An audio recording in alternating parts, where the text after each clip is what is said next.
მოგესალმებით ქალბატონებო და ბატონებო. დღის წესრიგი დარიგებულია დავამტკიცოთ პირველი მოკლე საკითხი გვაქვს მესამე მოსმენით საქართველოს ორგანული კანონის სახელმწიფო აუდიტის სამსახურის შესახებ საქართველოს ორგანული კავშირის ცვლილების შეტანის თაობაზე და თამდევი კანონპროექტები. მოხსენებელი ბატონი ირაკლი ხელაძე. მადლობა ბატონო თავმჯდომარე, მოგესალმებით კოლეგებო, მესამე მოსმენით წარმოგიდგენთ სახელმწიფო აუდიტის სამსახურის შესახებ საქართველოს ორგანულ კანონში ცვლილებების შეტანის თაობაზე კანონპროექტს და ასევე თანმდევ კანონპროექტებს. მეორე მოსმენის შემდეგ კანონპროექტები პარლამენტის იურიდიული დეპარტამენტის შენიშვნებიდან გამომდინარე იურიდიული ტექნიკის და რედაქციული თვალსაზრისით დაიხვეწა. მადლობთ რეგლამენტის მიხედვით საერთოდ უნდა უყაროთ კენჭი და მივყვეთ კანონპროექტებს. პირველი საქართველოს ორგანული კანონის სახელმწიფო აუდიტის სამსახურის შესახებ საქართველოს ორგანულ კანონში ცვლილების შეტანის თაობაზე. ხო არ არის რედაქციული შენიშვნები? მაშინ მხარი დაუჭიროთ. მეორე საქართველოს საგადასახადო კოდექსში ცვლილების შეტანის თაობაზე. ხომ არ არის შენიშვნები? არ არის. გთხოვთ მხარი დაუჭიროთ. მესამე ეროვნული მარეგულირებული ორგანოების შესახებ საქართველოს კანონში ცვლილების შეტანის თაობაზე. შენიშვნები არ არის. გთხოვთ მხარი დაუჭიროთ. სახელმწიფო შესყიდვების შესახებ საქართველოს კანონში ცვლილების შეტანის თაობაზე. გთხოვთ გარდაჭერას. საჯარო შესყიდვების შესახებ საქართველოს კანონში ცვლილების შეტანის თაობაზე. ასევე არ არის შენიშვნები. გთხოვთ მხარი დაუჭიროთ. კორუფციის წინააღმდეგ ბრძოლის შესახებ საქართველოს კანონში ცვლილების შეტანის თაობაზე. მადლობთ. სახელმწიფო აუდიტის სამსახურის შესახებ საქართველოს ორგანულ კანონში ცვლილების შეტანის თაობაზე. გთხოვთ მხარდაჭერას. და ბოლო საქართველოს პარლამენტის რეგლამენტის ცვლილებების შეტანის შესახებ. აქაც თუ არაფერი არ არის საწინააღმდეგო, მხარი დაუჭიროთ.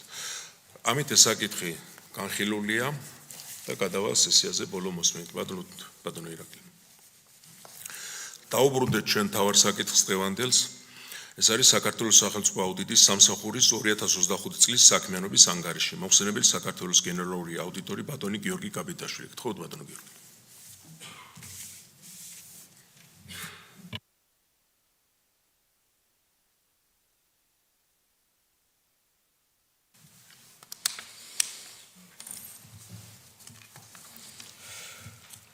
მოგესალმებით ბატონო კომიტეტის თავმჯდომარე, მოგესალმებით მადლობთ პარლამენტის წევრებო. წარმოგიდგენთ სახელმწიფო აუდიტის სამსახურის 2025 წლის საქმიანობის ანგარიშს. გასულ წელს სამსახურმა არაერთი მნიშვნელოვანი ნაბიჯი გადადგა ინსტიტუციური, ორგანიზაციული და პროფესიული სტანდარტების განმტკიცების მიმართულებით. გაგაცნობთ სამსახურის მიერ მიღწეულ ძირითად შედეგებს. 2025 წელს ჩავატარეთ 44 აუდიტი, მათ შორის 5 ფინანსური, 26 შესაბამისობის, 3 უწყებათაშორისი და 10 ეფექტიანობის აუდიტი. ჩატარებული ფინანსური აუდიტებით დაიფარა 28.5 მილიარდ ლარზე მეტი, რაც ნაერთი ბიუჯეტის 95%-ია. საერთო ჯამში 2025 წელს 36.5 მილიონი ლარი შეადგინა ჩატარებული აუდიტებით გამოვლენილი დარღვევების თანხმობრივმა მაჩვენებელმა, რომელიც სისტემური ხასიათის ნაკლოვანებებს მოიცავს და ძირითადად უკავშირდება საბიუჯეტო რესურსების არაეფექტიანი, არაეკონომიური და არამიზნობრივი გამოყენების შემთხვევებს, ასევე შესყიდვებისა და აქტივების მართვასთან დაკავშირებულ საკითხებს. ამასთან აუდიტის სამსახურის მიერ გაცემული რეკომენდაციების შესრულების შედეგად ბიუჯეტი დაბრუნდა და ზედმეტად გადახდილი თანხები, მობილიზებული იქნა დამატებითი შემოსავლები, ხოლო ზოგიერთ შემთხვევაში დაიზოგა საბიუჯეტო რესურსები. საანგარიშო პერიოდში ბიუჯეტში დაბრუნებული, დაზოგილი, დამატებით მობილიზებული თანხების ჯამურმა რაოდენობამ 11.8 მილიონი ლარი შეადგინა. სამსახურის მიერ ჩატარებული რეალურ დროში აუდიტის ფარგლებში განხორციელებული შესწავლის შედეგად სატენდერო დოკუმენტაციაში არსებული ხარვეზებისა და არასწორად განსაზღვრული საჭიროებების გამო შეწყდა 9.2 მილიონი ლარის ღირებულების ტენდერი, შესაბამისად თავიდან იქნა აცილებული საბიუჯეტო რესურსების არაეკონომიური გამოყენება. 2025 წელს მაღალი რისკის შემცველი გარემოებებიდან გამომდინარე, შემდგომი რეაგირებისათვის პროკურატურას გადაეგზავნა 17 აუდიტის ანგარიში და კონკრეტული ინფორმაცია, აქედან 4 დაერთო უკვე მიმდინარე სისხლის სამართლის საქმეს, ხოლო 13 შემთხვევაში დაიწყო გამოძიება ახალ სისხლის სამართლის საქმეზე. პროკურატურაში გადაგზავნილი მასალები თანხმობრივ გამოხატულებაში 80 მილიონ ლარს შეადგენს. წარმოგიდგენთ 2025 წელს ჩატარებული აუდიტების შედეგად გამოვლენილ სისტემური ხასიათის საკითხებსა და გამოწვევებს. როგორც ფინანსური აუდიტი, როგორც მოგეხსენებათ, ფინანსური აუდიტის პარალელში სახელმწიფო აუდიტის სამსახური ამოწმებს და აფასებს საჯარო დაწესებულებების ფინანსურ ანგარიშგებას და გასცემს მოსაზრებებს ანგარიშგების სისრულესა და სიზუსტეზე. 2025 წელს ჩატარებული 5 ფინანსური აუდიტიდან უპირობო მოსაზრება გაიცა მხოლოდ ერთ შემთხვევაში, 3 შემთხვევაში გაიცა პირობითი მოსაზრება, ხოლო ერთი მოსაზრება იყო უარყოფითი. 2025 წელს სახელმწიფო აუდიტის სამსახური ინსტიტუციური განვითარების ახალ საფეხურზე გადავიდა და პირველად განხორციელდა სახელმწიფო ბიუჯეტის დაფინანსებაზე მყოფი ორგანიზაციების კონსოლიდირებული ფინანსური ანგარიშგების აუდიტი, ნაცვლად ინდივიდუალური სამინისტროების ფინანსური აუდიტისა. აღნიშნული შედეგად ნაერთი ბიუჯეტის თანხმობრივი დაფარვის მაჩვენებელი 95%-მდე გაიზარდა. შესაძლებელი გახდა აუდიტის საერთაშორისო სტანდარტებისა და შეფასებებით განსაზღვრული მოთხოვნების სრულად დაკმაყოფილება, მათ შორის ისეთი მნიშვნელოვანი ინსტრუმენტების ფარგლებში, როგორებიცაა SAIPMF-ი, საერთაშორისო სავალუტო ფონდის გამჭვირვალობის შეფასება და PEFA. საანგარიშო პერიოდში ჩატარებული ფინანსური აუდიტის ფარგლებში გამოვლენილი გარემოებები აჩვენებს, რომ საჯარო სექტორში ფინანსური აღრიცხვა ანგარიშგების პროცესი გამოწვევებით ხასიათდება. რაც ამ მიმართულებით მუშაობის გაგრძელების საჭიროებაზე მიუთითებს. კერძოდ, ფინანსური აუდიტის შედეგად სისტემური ნაკლოვანებები იდენტიფიცირებული იქნა შემდეგი მიმართულებით. არაფინანსური აქტივების აღრიცხვა ანგარიშგება, რაც გამოიხატა აღურიცხავი, ნულოვანი ღირებულებით აღრიცხული, დაზიანებული ან და გამოუყენებელი აქტივების არსებობაში. ექსპლუატაციისათვის გამოუდებსადეგარი მატერიალური მარაგების არსებობა, ფინანსური აქტივების აღრიცხვის საკითხი, მათ შორის დებიტორული და კრედიტორული დავალიანების მართვა. წილობრივ ინსტრუმენტებში ინვესტიციების აღრიცხვა ანგარიშგება, ერთიანი სააღრიცხვო პოლიტიკის არარსებობა, რაც ვერ უზრუნველყოფს შიდა ჯგუფური ოპერაციების ელიმინირების შესრულებას. ასევე სააღრიცხვო პოლიტიკის არარსებობა საბიუჯეტო ორგანიზაციების დონეზე, სასამართლო დავებისა და სხვა პირობითი ვალდებულებების აღრიცხვა ანგარიშგება, სავალდებულო ინვენტარიზაციის ჩატარება და ფინანსური აღრიცხვის სპეციალიზირებული საინფორმაციო სისტემების გამოუყენებლობა საბიუჯეტო ორგანიზაციების მიერ. რაც შეეხება შესაბამისობის აუდიტს, 2025 წელს ჩავატარეთ 29 შესაბამისობის აუდიტი, რომლის ფარგლებში დაიფარა 3.2 მილიარდი ლარი. აუდიტის სამსახურის პრიორიტეტული მიმართულებაა საჯარო სექტორში არსებული სისტემური ხასიათის ნაკლოვანებების იდენტიფიცირება და შესაბამისი რეკომენდაციების გაცემა. ამ მიზნით სამსახური იყენებს სისტემური, ეგრეთ წოდებული უწყებათაშორისი შესაბამისობის აუდიტის ინსტრუმენტს, რომლის ფარგლებში თემატურად იფარება ათეულობით საბიუჯეტო ორგანიზაცია, განსხვავებით ტრადიციული შესაბამისობის აუდიტისა. აღნიშნული აუდიტის შედეგად გამოვლენილი საკითხები საერთოა საჯარო უწყებების უმრავლესობისთვის და ხშირ შემთხვევაში მათი აღმოფხვრა სცილდება ერთი ძალზრდეული ორგანიზაციის უფლებამოსილებას. შესაბამისად, სისტემური შესაბამისობის აუდიტი ზრდის აუდიტის შედეგად მოტანილ სარგებელს მისი მასშტაბის ეფექტიდან გამომდინარე.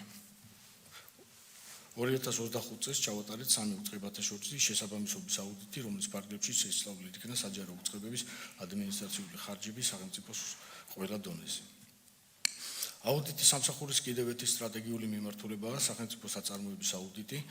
სამსახურის გაცხადებული მიზანია სტრატეგიის პერიოდში 2023-27 წლები. განახორციელოს 27 სახელმწიფო საწარმოს აუდიტი. მხოლოდ 2025 წელს სამსახურმა ჩაატარა 7 სახელმწიფო საწარმოს ინდივიდუალური შესაბამისობის აუდიტი, 3 სისტემური შესაბამისობის და 1 ეფექტიანობის აუდიტი სახელმწიფო საწარმოებში. შედეგად ჩვენ უკვე 2025 წლის ბოლოს მივუახლოვდით 2027 წლის სტრატეგიით დაგეგმილ მიზნობრივ ნიშნულს. შესაბამისობის აუდიტის ფარგლებში სამსახურის მიერ გამოვლენილი ნაკლოვანებები შესაძლებელია დაჯგუფდეს 4 ძირითადი სისტემური მიმართულებით. სახელმწიფო შესყიდვების მართვა და მასთან დაკავშირებული საკითხები, რომელიც მოიცავს საბიუჯეტო ორგანიზაციების მიერ განხორციელებული შესყიდვების სხვადასხვა ეტაპზე გამოვლენილ მიგნებებს, სახელმწიფო აქტივების მართვის ნაწილი მოიცავს უწყებების მართვაში არსებული აქტივების გამოყენებასთან დაკავშირებულ საკითხებს, ორგანიზაციული და პერსონალური მართვა მოიცავს ორგანიზაციების შიდა მმართველობისა და ადამიანური რესურსების მართვასთან დაკავშირებულ საკითხებს, ხოლო საბიუჯეტო რესურსების მართვა მოიცავს საბიუჯეტო ორგანიზაციების მიერ ბიუჯეტის მართვასთან, მათ შორის ბიუჯეტის დაგეგმასა და შესრულებასთან დაკავშირებულ საკითხებს. აუდიტის სამსახურის პრიორიტეტული და სტრატეგიული მიმართულებაა ეფექტიანობის აუდიტი, რომელიც შეისწავლის სახელმწიფო პროგრამების ფარგლებში მიღწეული შედეგებისა და ამ პროცესში საბიუჯეტო რესურსების ეკონომიურობას, ეფექტიანობასა და პროდუქტიულობას. ეფექტიანობის აუდიტის რეკომენდაციების შესრულება ხელს უწყობს საჯარო ხარისხის მმართველობის გაუმჯობესებას. 2025 წელს ჩავატარეთ 10 ეფექტიანობის აუდიტი და შევისწავლეთ ისეთი საკითხები, რომელიც განსაკუთრებით აქტუალურია ჩვენი საზოგადოებისათვის. კერძოდ აუდიტით დაიფარა სოციალური ჯანდაცვის, განათლების, გარემოს დაცვისა და საზოგადოებრივი წესრიგის და უსაფრთხოების სექტორები. აუდიტის შედეგებიდან გამომდინარე გავედით მნიშვნელოვანი რეკომენდაციები, რომელთა დეტალური განხილვა ასევე მოხდა საფინანსო საბიუჯეტო კომიტეტთან არსებული აუდიტის ჯგუფის ფარგლებში. ვფიქრობ, რომ რეკომენდაციების შესრულება მნიშვნელოვნად შეუწყობს ხელს საჯარო მმართველობის ზოგიერთ სფეროში ეფექტიანობის ამაღლებას. აუდიტორული საქმიანობის კუთხით შევეხები კიდევ ერთ მნიშვნელოვან მიმართულებას საერთაშორისო ორგანიზაციების მიერ დაფინანსებული პროექტების აუდიტს. 2018 წლიდან აუდიტის სამსახური საერთაშორისო ორგანიზაციების მიერ დაფინანსებული პროექტების აუდიტორია ჩვენს რეგიონში. ვთვლით, რომ საერთაშორისო ორგანიზაციების აღიარება ჩვენს მიერ ჩატარებული აუდიტის მაღალ ხარისხსა და სტანდარტზე მიუთითებს. 2025 წელს ჩვენ ჩავატარეთ მსოფლიო ბანკის მიერ დაფინანსებული მსხვილი პროექტის საქართველოს ადამიანური კაპიტალის პროგრამის ფინანსური აუდიტი და ასევე განვახორციელებთ პროგრამის ფარგლებში დაგეგმილი შედეგებისა და ინდიკატორების მიღწევის დამოუკიდებელი ვერიფიკაცია. სწორედ აუდიტის სამსახურის ვერიფიკაციის ანგარიშის საფუძველზე მსოფლიო ბანკის მხრიდან მიიღება გადაწყვეტილება პროექტით გათვალისწინებული დაფინანსების ქვეყნისთვის გამოყოფის შესახებ. 2025 წელს აუდიტის სამსახურმა მოამზადა მესამე ვერიფიკაციის ანგარიში, რომელიც დაერთო აუდიტის სამსახურის მოხსენებას საქართველოს 2024 წლის სახელმწიფო ბიუჯეტის შესრულების წლიური ანგარიშის შესახებ. ასევე აღნიშნო, რომ ეხლა წარმატებით დასრულდა მიმდინარე მოლაპარაკებები აზიის განვითარების ბანკთან, რის შედეგადაც სახელმწიფო აუდიტის სამსახურმა დაიწყო საფინანსო ინსტიტუტის მიერ დაფინანსებული ერთი კაპიტალური პროექტის აუდიტი. აღნიშნული თანამშრომლობა გაგრძელდება მომავალშიც. რაც შეეხება აუდიტის სამსახურის რეკომენდაციებს, 2020-25 წლებში გაიცა 3200-ზე მეტი რეკომენდაცია. რეკომენდაციების 79% სრულად ნაწილობრივ არის შესრულებული, 11% მიმდინარეა, ხოლო 10% შეუსრულებელი. რეკომენდაციების შესრულების დადებითი ტენდენცია შეინიშნება ცენტრალური ხელისუფლების დონეზე გაცემულ რეკომენდაციებზე, რომელიც ბოლო 5 წლის განმავლობაში 47%-დან 71%-მდე გაიზარდა. მნიშვნელოვანი აღინიშნოს, რომ ამას ხელი შეუწყო პარლამენტთან მჭიდრო კოორდინაციამ და ანგარიშების აუდიტის ჯგუფის ფორმატში ინტენსიურმა განხილვამ. გამოწვევად რჩება მუნიციპალიტეტებზე გაცემული რეკომენდაციების შესრულების მდგომარეობა, სადაც რეკომენდაციების მხოლოდ 36%-ია სრულად შესრულებული. ნაწილობრივ შესრულებულია 53%, მიმდინარეა 6%, ხოლო შეუსრულებელია 15%. ვფიქრობ, ასევე საინტერესოა სტატისტიკა აუდიტების სახეობის მიხედვით რეკომენდაციის შესრულების კუთხით. შესრულების ყველაზე მაღალი მაჩვენებელი აქვს ფინანსური აუდიტების ფარგლებში გაცემულ რეკომენდაციებს, ეს არის 61%, ხოლო ყველაზე დაბალი ეფექტიანობის აუდიტის რეკომენდაციებს, რაც 30% გახლავთ. აღნიშნული მნიშვნელოვანად განპირობებულია ეფექტიანობის აუდიტების შინაარსიდან გამომდინარე რეკომენდაციების შესრულების მეტი სირთულითა და შესრულების პროცესის ხანგრძლივობით. პარლამენტთან თანამშრომლობის კუთხით მინდა აღვნიშნო, რომ აუდიტის სამსახურისთვის მნიშვნელოვანი პლატფორმაა საფინანსო საბიუჯეტო კომიტეტთან არსებული აუდიტის ჯგუფი. 2025 წელს ჯგუფმა განიხილა 31 აუდიტის ანგარიში, რაც ისტორიულად მაღალი მაჩვენებელია. განხილული აუდიტებიდან 10 ფინანსურია, 9 შესაბამისობის, ხოლო 12 ეფექტიანობის. საჯარო ფინანსების მართვის სფეროში საზედამხედველო როლის გაძლიერებისა და ჩვენი რეკომენდაციების უკეთ შესრულების მიზნით პარლამენტსა და მის კომიტეტთან მჭიდრო თანამშრომლობა აუდიტის სამსახურის პრიორიტეტად დარჩება. სახელმწიფო აუდიტის სამსახური აქტიურად იყენებს თავის გამოცდილებასა და რესურსს საჯარო მოხელეთა კვალიფიკაციის ამაღლებისთვის. სიბ საჯარო აუდიტის ინსტიტუტის ტრეინინგ კურსები ფარავს საბიუჯეტო ორგანიზაციებისთვის აქტუალურ საკითხებს და მიზნად ისახავს მოხელეთა პროფესიული განვითარებით საჯარო უწყებების ეფექტიანობის ზრდას. 2025 წელს ინსტიტუტის მიერ განხორციელებულ 37 სასწავლო ღონისძიებასა და ტრეინინგში საერთო ჯამში მონაწილეობა მიიღო 1131 მსმენელმა.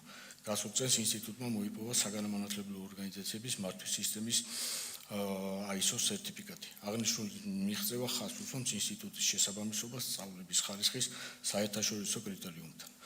საბოლოოდ, რაც შეეხება სახელმწიფო აუდიტის სამსახურის ფინანსებს, როგორც მოგეხსენება, ჩვენი ფინანსური ანგარიშგების აუდიტს ატარებს პარლამენტის მიერ შერჩეული მსოფლიოს 4 უმსხვილესი კერძო აუდიტორული კომპანიიდან ერთ-ერთი.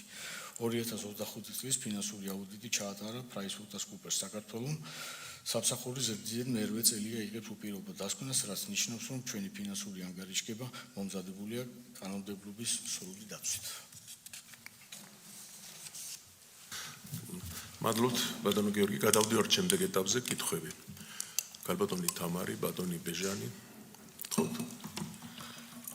მოგესალმებით ბატონო გიორგი.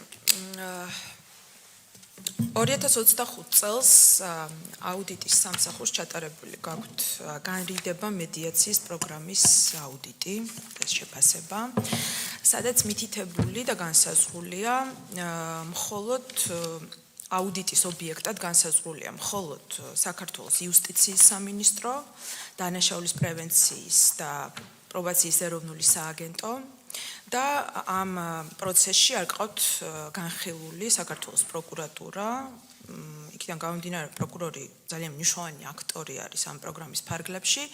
გთხოვთ აგვიხსნათ, რატომ არ ყავთ განხილული. ეს არის ერთი კითხვა და მეორე შეკითხვა ეხება ზოგადად ჩვენ დღეს ვისმენთ თქვენგან საქართველოს აუდიტის სამსახურის 2025 წლის ანგარიშს. ამ ანგარიშის მოსმენა და მასზე საუბარი შეუძლებელია იმ კონტექსტის განხილვის გარეშე, რომელიც არსებობს ჩვენს ქვეყანაში და ეს არის საკმაოდ მძიმე პოლიტიკური და სამართლებრივი კონტექსტი და ამ კონტექსტში შედის ის, რომ თქვენ ბრძანდებით სანქცირებული, ორგზის სანქცირებული, ოცნების მაღალჩინოსანი, დიდი ბრიტანეთის მხრიდან და ასევე ესტონეთის მხრიდან და ეს სანქცირება მოხდა იმ უმოქმედობის გამო, რომელიც თქვენ გამოავლინეთ საქართველოს გენერალური პროკურორის რანგში. და ძალიან მნიშვნელოვანი პერიოდი იყო 2024 წლის ნოემბერი-დეკემბრის მიმდინარე მოვლენები, რომლებმაც მოგვიტანა ჩვენს ქვეყანას ძალიან მძიმე მოსკოვის მექანიზმის ამოქმედება. აქედან გამომდინარე დავასრულებ, დიახ. როგორ შეიძლება სახელმწიფო აუდიტის სამსახურს ხელმძღვანელობდეს პიროვნება, რომლის პროფესიულ პასუხისმგებლობას უკავშირდება საერთაშორისო დონეზე შეფასებული სისტემური უმოქმედობა. და როგორ უნდა გქონდეს ასეთ ფიგურას სრული ინსტიტუციური ნდობა ფინანსური კონტროლის განხორციელების დროს, გთხოვთ გვიპასუხოთ. მადლობა. შემდეგი შეკითხვა ბატონო ბეჟა და ბატონი გიგა. მოგესალმებით კოლეგებო, მოგესალმებით აუდიტის სამსახურს, მოგესალმებით ბატონებო. სრულფასოვანად იქნა წარმოდგენილი ყველა ის შედეგები და ყველა ის განხორციელებული საკითხები, რაც ერთი წლის განმავლობაში განხორციელდა აუდიტის სამსახურმა. აუდიტის სამსახური ეს არის ძალიან მაღალი სტატუსის მქონე ორგანო, რომელიც ფაქტიურად განაგებს ქვეყანაში ბიუჯეტის ხარჯვით ნაწილს და ის აკონტროლებს ყველა თეთრის გადაადგილებას მთელი ქვეყნის მასშტაბით. მე თავმჯდომარეს მინდა ასეთი კითხვა დაუსვა, ჩვენ ძალიან ბევრჯერ შეხვედრივართ და გაგვივლია ეს თემა, მაგრამ მაინტერესებს კიდევ ერთი რამ, რომ დავაზუსტოთ. ძალიან ბევრი შენიშვნები, 3200 მეტი შენიშვნები იყო, რა თქვენ თქვით, და ძალიან დაბალი პროცენტია შესრულება. ხო, ფინანსური კუთხით უფრო მეტი, ვიდრე სხვა მიმართულებით. ამიტომ ჩვენ გვაინტერესებს, რომ აქ ერთ-ერთი მთავარი პრობლემა, რომელსაც რამოდენიმე წელია ჩვენს ვაჟღერებთ, ეს არის ინვენტარიზაციის ჩატარება, ამის მიღწევა ყველა ორგანიზაციაში, მის გარეშე წარმოუდგენელია და მეთანხმებით ალბათ, რომ ფინანსური უზრუნველყოფის სრულად აღრიცხვა ქვეყანაში, თუ ეს არ ვიცით, რა თუ არ ტარდება ინვენტარიზაცია. და ასევე ძალიან საგანგაშო ციფრი თქვით, მუნიციპალიტეტებში შესრულებული პროცენტი იმის შენიშვნებისა, იმ მიგნებებისა, რასაც ახორციელებს და რასაც აძლევს აუდიტის სამსახური. ეს ძალიან შემაშფოთებელია და რა ვიცი, ამაზე კომენტარი ის არის, რომ თითქმის ეს ყველაფერი ბიუჯეტზე არ ტყავს, იმ თანხებზე არ ტყავს, რომელიც სახელმწიფოდან გამოიყოფა და ამიტომ ერთი შეცდომაც კი შეიძლება ძალიან ძვირად დაუვიდეს იმ ადამიანებსაც და იმ სახელმწიფოსაც და ძალიან ბევრი შემთხვევებია ასეთი. ამიტომ ამაზე ცოტა სიმკაცრე არის საჭირო, როგორ და რანაირად ერთობლივად ვიმუშაოთ და გადავწყვიტოთ, იმიტომ რომ რაც არის წელს მიაგნო აუდიტმა რომ ეს განხორციელდეს, ის 100%-ით უნდა განხორციელდეს. ფაქტიურად თუ რამე დამავკოლებელი ისეთი არ არის ობიექტური მიზეზები. ამიტომ ამ შესრულებას ეს არ არის შეიძლება შენიშვნები იყო. შეკითხვა. და ეხლა კითხვა მინდა ასეთი რომ რა ღონისძიება შეიძლება გავატაროთ დამატებით, იმიტომ რომ შენიშვნები არ სრულდება ნაწილი, ძალიან დაბალი პროცენტით სრულდებათ, რას ფიქრობთ თქვენ და მეორე ძალიან ხშირად აუდიტორული სამსახურის მიგნებები ნაწილი თქვენ თქვის რომ გადაეცემა პროკურატურას, ნაწილი არ გადაეცემა. თუმცა მე ძალიან ხშირად ამბობ ხოლმე აუდიტის სტომაზე რომ ბევრი მათგანი საეჭვოა მინიმუმ. ამიტომ კრიტერიუმების გაზდას ხوار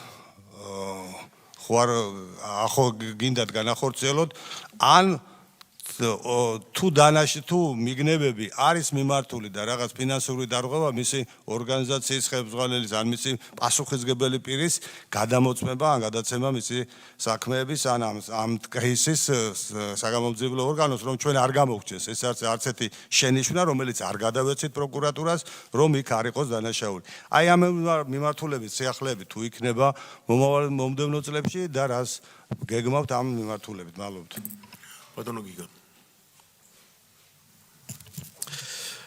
მოგესალმებით. მე მექნება რამდენიმე კითხვა, ვეცდები კონკრეტულად მოკლედ ჩამოვაყალიბო ანგარიშთან მიმართებაში. პირველი კითხვა შეეხება რომელი სამი სისტემური პრობლემა მიიჩნევა ყველაზე მაღალი რისკის მქონე 2025 წლის ანგარიშის საფუძველზე. ასევე მეორე კითხვა, რომელი უწყებები არ ასრულებენ მნიშვნელოვან რეკომენდაციებს ყველაზე ხშირად და ანგარიში ადასტურებს, რომ 2021-2025 წლებში ჩატარებული 56 ფინანსური აუდიტიდან 51-ში გაცემულია პირობითი ან უარყოფითი მოსაზრება. ეს ნიშნავს, რომ საჯარო სექტორში ფინანსური ანგარიშგება სისტემურად ვერ აკმაყოფილებს სანდოობის და სიზუსტის მოთხოვნებს.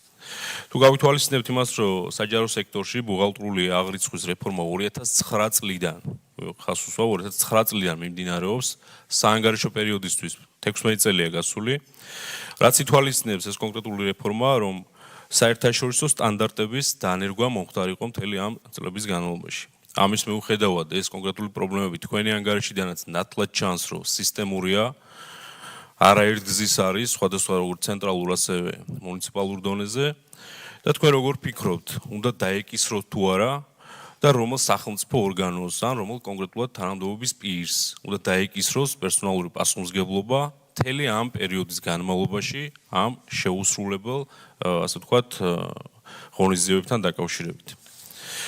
და ბოლო კითხვა. ჩვენ გავიცანით, რა თქმა უნდა, ამ კონკრეტულ ანგარიშს, როგორც წეგანაღურში საკმაოდ მძიმე და მნიშვნელოვანი დარღვევები არის გამოვლენილი, რასაც თქვენ თავად თქვენი პოლიტიკური გუნდის ადასტურებს.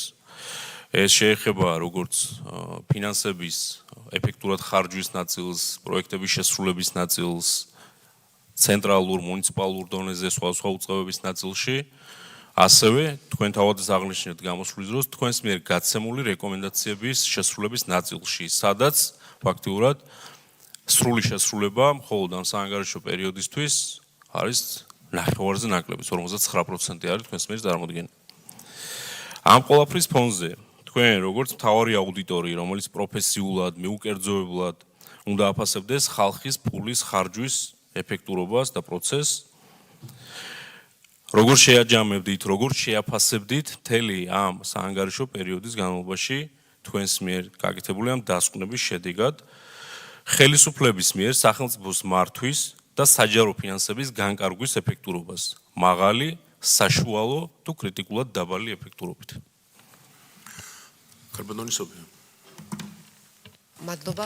ბატონო პატა, თქვენთან შეიძლება კონკრეტული კითხვების დასმა კონკრეტულ საკითხებზე? ანუ ამ კომიტეტზე? წინ გუშინა შეგვიზღუდეს კონკრეტულ პროექტებზე დასმა კითხვი შეიძლება თუ არა? პროკურორის ანგარიშთან დაკავშირებით. ანგარიშთან დაკავშირებით დასვით კითხვას ხოლმე რაზმულს. კარგით, მადლობა. კარბონონის ოფიო რადგან მკითხეთ. დიახ. აგერ ბატონი გიგაც საუბრობდა. აუდიტ სამსახური არის ჩვენი თვალები. ზუეს რასაც გვეუბნებიან, ჩვენ უნდა გავითვალისწინოთ ეს და ამათ კი არ უნდა უთხრათ რომ ამას რატო არ შვებით. ჩვენ პარლამენტმა, მთავრობამ და ყველამ. დიახ. თვითონ აუდიტის მუშაობასთან გაქვთ ნაკლოვანება, ეგ ბრძანეთ. დიახ. მადლობა. არა, მადლობა, რა თქმა უნდა, ძალიან დიდი მადლობა, რა თქმა უნდა, გვესმის რამდენად მნიშვნელოვანია ჩვენ არა ვართ მდიდარი ქვეყანა. ბილად რო ვთქვა და რა თქმა უნდა ყველაზე მნიშვნელოვანი არის თითოეული თეთრი, რომელიც ჩვენ გვაქვს, ჩვენს ხალხს აქვს. ეს არის ხალხის ფული, ბიუჯეტი, ყაირათიანად, ხელმომჭირნეთ, გააზრებულად, პასუხისგებლობით იხარჯებოდეს და თქვენი სამსახურის პასუხისგებლობა, რა თქმა უნდა, ძალიან დიდია და მნიშვნელობა. და რა თქმა უნდა, ჩვენ მხარს ვუჭერთ ძლიერ დამოუკიდებელ ქმედით სახელმწიფო აუდიტის სამსახურს. რა თქმა უნდა, ხა დაგიმატეს ბევრი ფუნქცია, მაგრამ ასე სხვა დანარჩენი ბევრი ფუნქცია დაგიმატეს, მაგრამ რაღაცნაირად უნდა მოერიოთ. ეხლა ჩემი კითხვა რას ეხება კონკრეტულად ბატონ ჯემალს, ხო? ბატონ ჯემალ წაქაძეს ვეთანხმები. არა, ხო სწორად თქვი სახელი. ბეჟან მაპატიეთ. დიახ. მაპატიეთ ბოდიში. დიახ, მუნიციპალიტეტებს რაც შეეხება. მე თქვენი ანგარიშები მანამდე შევისწავლეთ, თქვენ გამომიგზავნეთ და შევისწავლეთ. თქვენ თითქმის ყველა მუნიციპალიტეტში ანგარიშები გაკეთებული ქონდათ, ძალიან საინტერესოა იყო მაგალითად 24 წელს უკვე ხელმოწერილი იყო. მაგალითად ხულოსი, ადიგენის, ტყიბულის, მოკლედ 22-23 წლის ანგარიშები ქონდათ გაკეთებული, ხელმოწერილი იყო, მაგრამ გამოქვეყნდა მხოლოდ 26 წელს. ეხლა მე რატო გეკითხებით ამას? იქ მე გადავამოწმე, გავუგზავნე წერილები ამ მუნიციპალიტეტებს და ვკითხე შეასრულეს თუ არა მათ თქვენი რეკომენდაციები მუხლების მიხედვით და აღმოჩნდა რომ მათ არ შეუსრულებიათ ძირითადად ის რეკომენდაციები რომელიც თქვენ გაეცით და თქვენ ადასტურებთ ამას და ანგარიშიც ახლა ჩანს რომ არ შეასრულეს ეს ანგარიშები. შემდეგ იგივე ადამიანები უკვე მესამე ვადით და მეორე ვადით არიან მერად წარდგენილები და არჩეულები. ის ადამიანები, რომლებიც წლების განმავლობაში თქვენს რეკომენდაციებს არ ითვალისწინებდნენ, ის ადამიანები, რომლებიც განკარგავდნენ ბიუჯეტს და თქვენივე რეკომენდაციებით არასწორად განკარგავდნენ ამ ბიუჯეტს, მაგრამ ის ადამიანები კვლავ აღმოჩნდნენ მერის თანამდებობებზე. რატომ გამოაქვეყნეთ ესე გვიან, რა ხდება, რამე პრინციპი გაქვთ ესეთი 2 წლით მე 2 წლის შემდეგ გამოქვეყნება თქვენს მიერ უკვე შესრულებული, გაკეთებული შეფასების. აი ეს რამე ისა გაქვთ, რა გათვლა გაქვთ, ან რა პრინციპი მოქმედებს ამ დროს ეს მაინტერესებს და კიდევ იცით, როდესაც არის აი მოქმედი კონკრეტული მიმდინარე პროექტები 30 მილიონიანი, 22 მილიონიანი, 22 მილიონიანი ერთი და იგივე კომპანიები წლების განმავლობაში, რომლებიც არასრულებენ თავიანთ ვალდებულებას, ამ დროს ბიუჯეტი მიდის და იხარჯება და ეს თავიდანვე ეგრევე ხდება ამ ფულის გადარიცხვა ძირითად შემთხვევაში. როგორ ფიქრობთ, აი თქვენ რომ იყოთ უფრო ხმამაღალი ახლა თქვენ მოვიფიქროთ, გვირჩია კოლეგამ, როგორ გავაკეთოთ ის, რომ თქვენი რეკომენდაციები სრულდებოდეს. თქვენი რეკომენდაციები რო სრულდებოდეს, თქვენ განგაშის ზარს უნდა რეკდეთ. და ყველა ამ შემთხვევაზე თქვენ უნდა იყოთ. ხო, შეკითხვა დასვა. დიახ, კითხვა არის ჩემი პირველი კითხვა იყო ის, რომელიც გითხარით, რომ რატომ არ აქვეყნებთ თავის დროზე და იმ დროს, როდესაც ხელს მოაწერთ და დასრულდება ის ხელშეკრულება, რას ელოდებით? მეორე კითხვა უკავშირდება თქვენ თავად აფასებთ თუ არა თქვენ საქმიანობას როგორ აფასებთ? ეფექტური ხართ თუ ეფექტიანი ხართ თუ არა? იქნებ უნდა შეცვალოთ სტრატეგია, როგორ ვაიძულოთ აღმასრულებელი ხელისუფლება რომ ასრულებდეს თავის ფუნქციას ჯეროვნად და არ იპარავდნენ ჩვენს ფულს. აი ამაზე მინდა თქვენი პასუხი გამცეთ და მესამე მაინტერესებს კონკრეტული კითხვა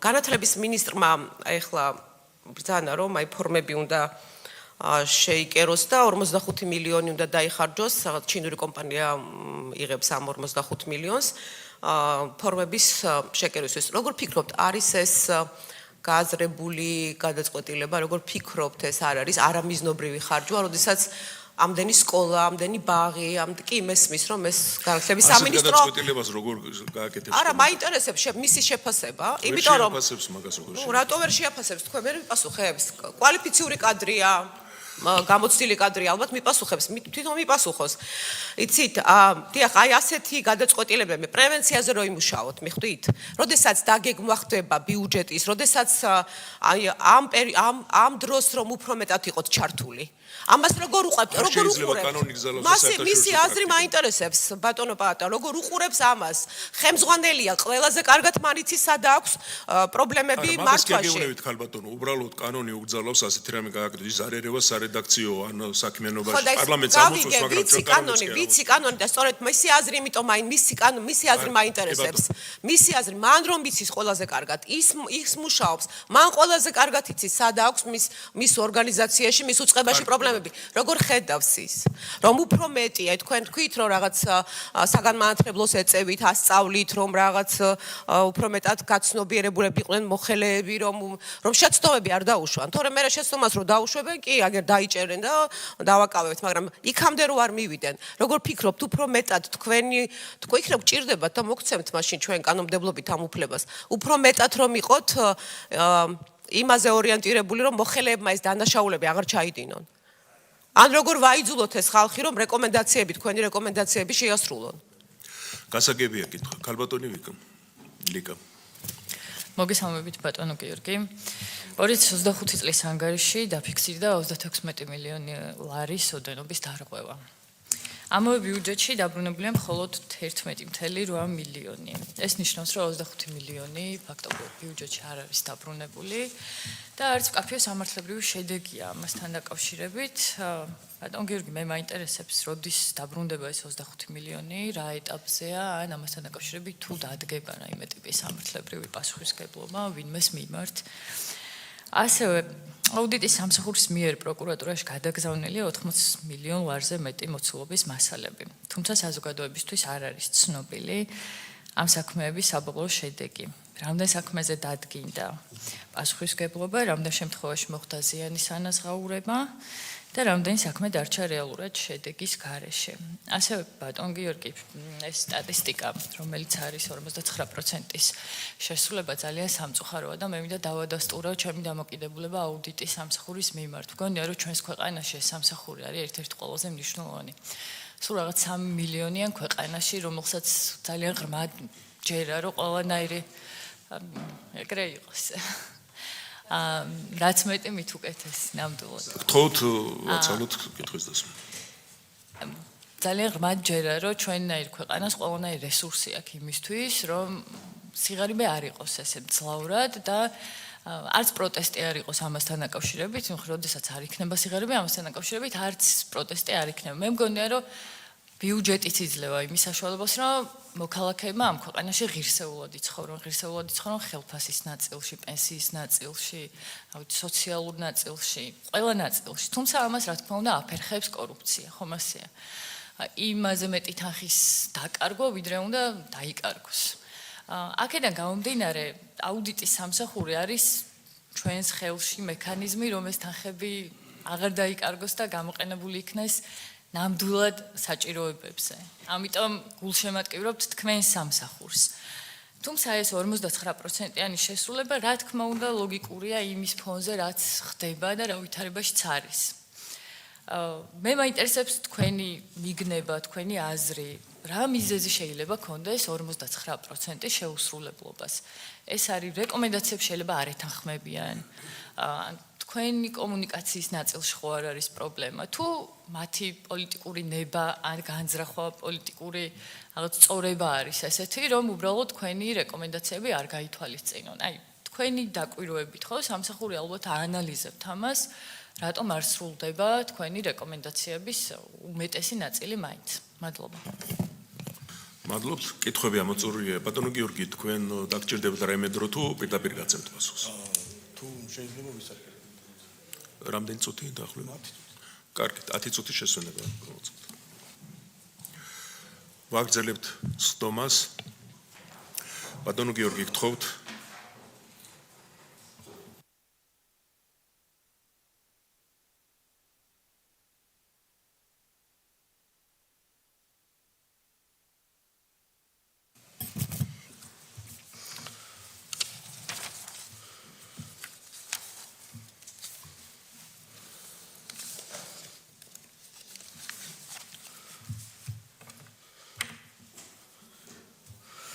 ზეგი, შეკითხვა გარიდების მედიაციის პროგრამასთან დაკავშირებით, თუ რატომ არ იყო ამ აუდიტის ფარგლებში შემოწმებული პროკურატურა. ამ გარიდება მედიაციის პროგრამის წარმმართველი პოლიტიკის განსაზღვრელი არის იუსტიციის სამინისტრო. სწორედ ამიტომ ძირითად შემოწმების ობიექტი იყო იუსტიციის სამინისტრო და არასაპატიმრო სასჯელთა აღსრულების შესაბამისი სტრუქტურული ერთეული. ამიტომ არ მოხდა პროკურატურა ამ შესამოწმებელი ობიექტების ნუსხაში, ასე ვთქვათ. რაც შეეხება ჩემს სანქციებას. სანქცირება ეს არის პოლიტიკური გადაწყვეტილება და სტრასბურგის სასამართლოს განმარტებით ეს არც სამართლებრივ და არც ფაქტობრივ მტკიცებულებას არ წარმოადგენს. ასე რომ ის რომ მე მეკავს გენერალური აუდიტორის თანამდებობა არანაირ პრობლემას არ წარმოადგენს და მე ვიყავი სანქცირებული, როდესაც პარლამენტმაც მხარი დამიჯერა. რაც ადასტურებს იმას, რომ საქართველოს პარლამენტს აქვს ნდობა ჩემს მიმართ და ინსტიტუციის მიმართ, რომელსაც მე ვხემძღვანელობ. ბატონო ბეჟან, პასუხი თქვენ შეკითხვაზე, რაც უკავშირდება ინვენტარიზაციის პრობლემებს, ეს პრობლემა ძალიან დიდი ხანია ხანგრძლივი პერიოდის განმავლობაში არსებობს ამ სწავლობაზე სახელმწიფო აუდიტის სამსახური წერს თავის დასკვნებში და ამ მიმართულებით არის გადადგმული მნიშვნელოვანი ნაბიჯები, თუმცა კვლავ რჩება გამოწვევები და პრობლემები, რომელიც არის მოსაგვარებელი, რაც უკეთ უზრუნველყოფს შემდეგ ამ ასე ვთქვათ მატერიალურ-ტექნიკური ბაზების თუ სხვადასხვა მატერიალური სიკეთის აღრიცხვას და უფრო სწორად მოხდეს ამ ყველაფრის სახელმწიფოსგან სარგებლობა. ბოლო დროს იყო შეხვედრა სხვადასხვა სამინისტროს წარმომადგენლებთან მთავრობის ადმინისტრაციის ჩართულობით, რომელსაც ესწრებოდა ჩემი მოადგილეც, გაიცა შესაბამისი მითითებები, რომ ამ მიმართულებით გააქტიურდეს მუშაობა და იმედი გვაქვს, რომ მომავალ წლებში ამ კუთხით როდესაც ჩავატარებთ აუდიტებს, უკეთეს შედეგს ვნახავთ.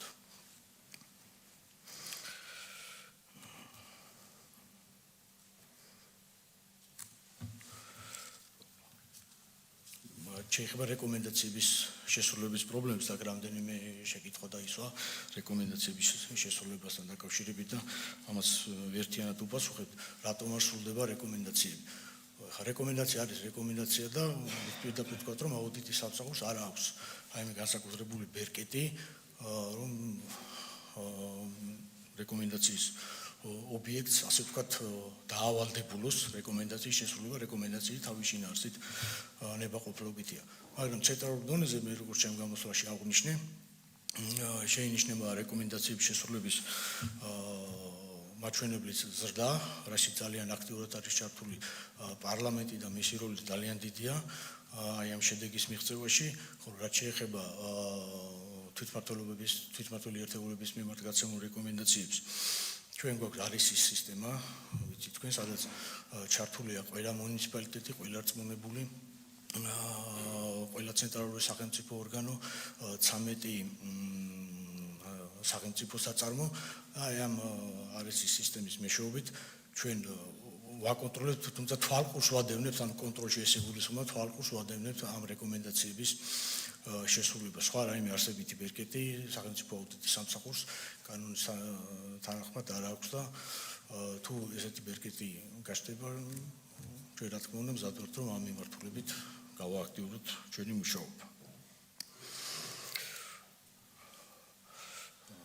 შეკითხვა სამ პრობლემურ ბატონი პავლოვა შეკითხვა სამ პრობლემურ მიმართულებასთან დაკავშირებით ეს არის შესყიდვები, აქტივების მართვა და შიდა კონტროლის მექანიზმები. აი ამ მიმართულებით აუდიტის სამსახურით ბოლო რამდენიმე წელი აქტიურად საუბრობს, მაგრამ აქვე უნდა აღინიშნოს ისიც რომ არის გარკვეული სიახლეები, გაუმჯობესებები, თუმცა ეს რა თქმა უნდა არ არის საკმარისი და ფიქრობთ რომ ამ მიმართულებით მეტი სიცხადის შემოტანა და კანონმდებლობის დახვეწა ხელი შეუწყობდა ამ პრობლემების მოგვარებას. ხო, ვინ არ ასრულებს რეკომენდაციებს, ეხა ესეთი გამოკვეთილი ეხა სუბთა რა თქმა უნდა მუნიციპალიტეტები თქვენ თუ კონკრეტულ უწყებას მეკითხებით. ამ კითხვაზე ზუსტი პასუხის გაცემა გამიჭირდება, მაგრამ ძირითადად ესენი არიან თვითმმართველი ერთეულები. კი ბატონო, ეს პროცესი.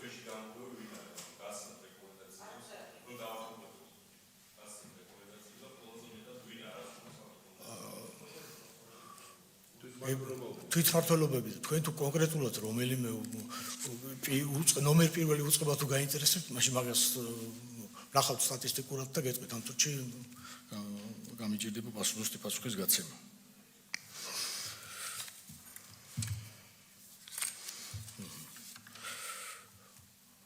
ქალბატონო, თქვენი შეკითხვა რეკომენდაციების გამოქვეყნებასთან დაკავშირებით, რეკომენდაციებზე აქტ ანგარიშებს ბოდიში, კი ბატონო.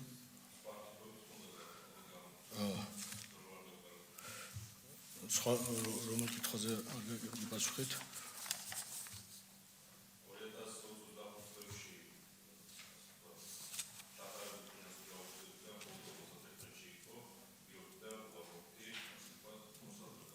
დიახ. კი ბატონო, კითხვის შინაარსი მდგომარეობა.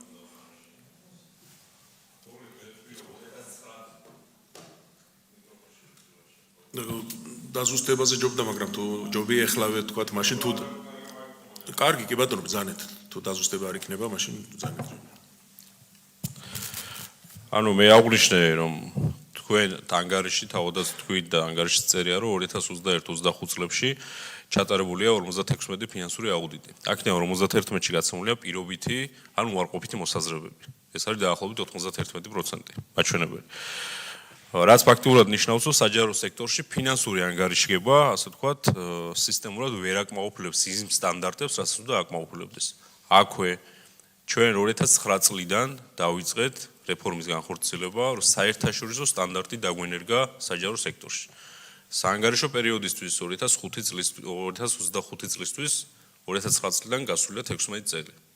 კიდევ ერთხელ ვამბობ, როდესაც მსგავსი ტიპის მასშტაბური და არაერთგზის დარღვევები არის, თქვენ როგორც აუდიტორი, როგორ ფიქრობთ, უნდა დაეკისროს თუ არა და ვის უნდა დაეკისროს კონკრეტულად, რომელ უწყებას ან რომელ, ასე ვთქვათ, თანამდებობის პირს ამ კონკრეტული რეფორმის განხორციელების და შეუსრულობის გამოპასუხისმგებლობა.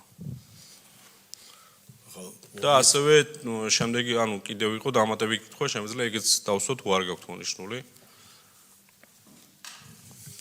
იმ ფონზე, რა ფონზე თქვენი ანგარიში არის წარმოდგენილი.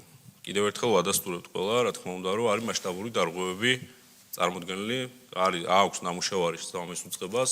მიუხედავად იმისა, რომ ეს კონკრეტული დოკუმენტი არის აბსოლუტური თუ არა და ამ კონკრეტული დოკუმენტის მიღმა შეიძლება კიდევ რაღაც რისკები არსებობდეს, რა თქმა უნდა, ეს არაეფექტურ მართვასთან დაკავშირებით, თუნდაც ამ დოკუმენტის გათვალისწინებით, სადაც როგორც ფინანსების დაგეგმვა შესრულების ნაწილში ფაქტია, რომ არაეფექტურად ხდება, ასე ვთქვათ, და ფინანსების ხარჯვა.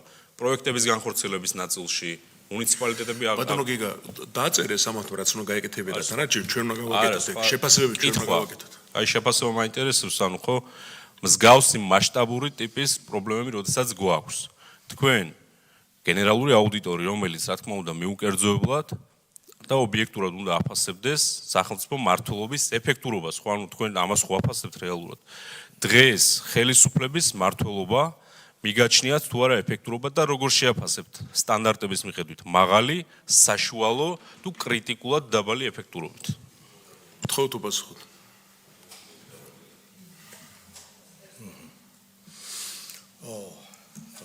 შეიძლება 2006 წლიდან დაწყებულ რეფორმაზე ვინ არის დღეს პასუხი 9 რამისთან სულერთი ხა ამ შემთხვევაში არა გასებით იმ მნიშვნელობა 2009 წლიდან დაწყებულ რეფორმაზე 2022 წელს რო ისმე ვაკითხო ვინ არის ამაზე პასუხისმგებელი ხა რა უნდა გიპასუხოთ რა უნდა გიპასუხოთ ამაზე ხა რა ვიცი კარგი გადავგზავნით შემდეგ შეკითხვაზე მაშინ პასუხი რაც არის ეგ არის რაც შეეხება იმ დღევანდელ მოცემულობას მე აქ შეკითხვაზე გავეცი პასუხი რომ მთავრობის ადმინისტრაციის ჩართულობით და სხვადასხვა სახელმწიფო უწყებების მაღალი დონის თანამდებობის პირების ჩართულობით გაიმართა შეხვედრა სწორედ აი ამ პრობლემის მოსაგვარებლად რაზეც თქვენ საუბრობთ მიეცა შესაბამისი მითითებები და აქვს იმედი რომ მომავალ წლებში როცა ჩავატარებთ შესაბამის ფინანსურ აუდიტებს შედეგები გაცილებით უკეთესი იქნება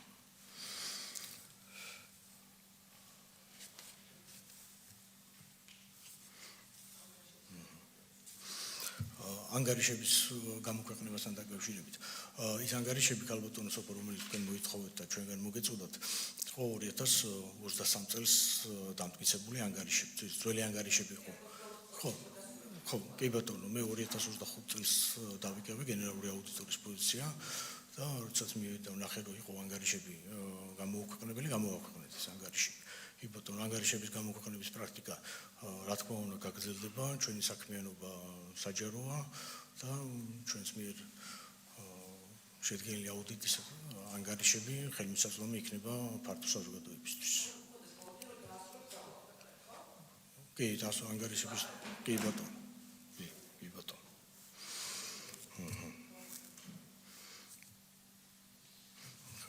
რაც შეეხება შეკითხვას ჩვენს ეფექტურობასთან დაკავშირებით, ხა ჩვენ ეფექტურები ვართ თუ არა პარლამენტში წარმოგიდგენთ ანგარიშს და ეს თქვენი შესაძლებელია, მაგრამ რამდენიმე ფაქტორს მინდა ხაზი გაუსვა საერთაშორისო შეფასებებზე მინდა გითხრათ, IPMF-დან 5 ქულიდან 4.5 ქულა გვაქვს, მსოფლიო ბანკის დამოუკიდებლობის ინდექსით 10-დან 9.5 ქულა გვაქვს, ეს არის ფაქტობრივად უმაღლესი შეფასება. ვატარებთ საერთაშორისო საფინანსო ინსტიტუტების აუდიტებს, როგორც მსოფლიო ბანკის, ახლა აზიის განვითარების ბანკთან დავდეთ ხელშეკრულება და მათი ნდობა ადასტურებს იმას, რომ ჩვენი უწყება არის სანდო და მაღალკვალიფიციური.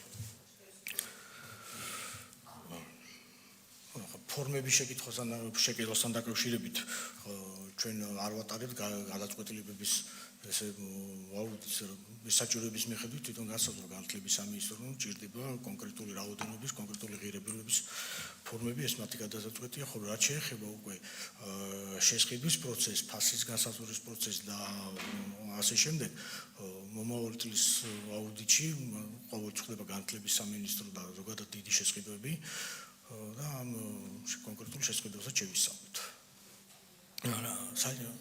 ბატონო ჩვენზე კანონით მონიჭებული უფლებამოსილების პარლამენტში მოქმედებთ. შეეხება ქალბატონო ლიკა შეკითხვას 25 მილიონის დაბრუნებაზე. ქალბატონო ლიკა ეს 25 მილიონი ეს არნიშნავს ბიუჯეტიდან ესე პირდაპირ გასულ და დასაბრუნებელ თანხას. ეს 25 მილიონი ამ დარღვევების კატეგორიები, რაც თქვენ საუბრობდით, სხვადასხვა კატეგორიებისგან შედგება. შედგება 4 კატეგორიებისგან, ეს არის შესყიდვის მართვა, 3 ბოდიში, შესყიდვის მართვა, აქტივების მართვა და საბიუჯეტო რესურსების მართვა. შესყიდვის მართვაში იგულისხმება მაგალითად შესყიდვის ეტაპზე ხარჯაღების დოკუმენტაციის გამოუყენებლობა, საჭიროების სწორი იდენტიფიცირების პრობლემა, ბაზრის კვლევის სატენდერო პირობების, ზოგ შემთხვევაში დაბალი ფასის მქონე პრეტენდენტის, აი ტენდერებში დაბალი ფასის მქონე პრეტენდენტის დისკვალიფიკაცია, რაც ჩვენი მოსაზრებით სამართლიანი არ იყო. აი ესეთი სხვაობები და აი გამარჯვებულსა და დაბალი ფასის მქონე ტენდერში გამარჯვებულ შორის ფასთა სხვაობა ჩვენ ამას დარღვევების კატეგორიაში ვაფასებ ეს იმას არ ნიშნავს, რომ ეს ფული ბიუჯეტშია დასაბრუნებელი. ასე მე საბოლოოდ იმის თქვა მინდა, რომ ეს 25 მილიონი არ არის ის ახლა ეს პირდაპირ ბიუჯეტში უნდა დაბრუნდეს. თან ამავე დროს არის საერთო ჯამში 25 მილიონი სხვაობა, კი ბატონო, მაგრამ რაღაც თანხები არის დასაბრუნებელი, ამას სჭირდება თავისი პროცედურები და ეს თანხები ამ სამთახის მოცულობა კიდევ უფრო გაიზრდება მომავალში.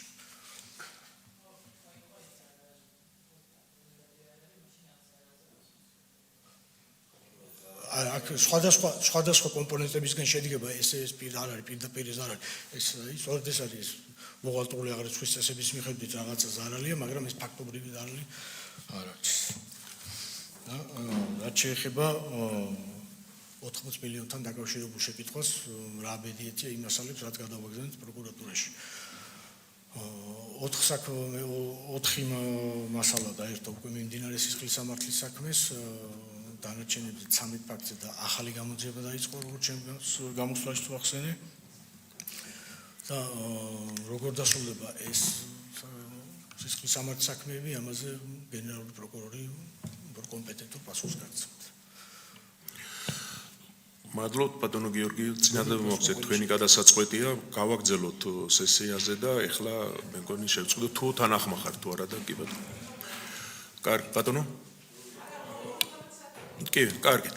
მაშინ მადლობა ყველა მონაწილეს და გადავიდეთ სტომატ დარბაზში. ჩვენ ხარი დაუჭიროთ წარმოდგენილ ანგარიშს, ვინც მოხრია.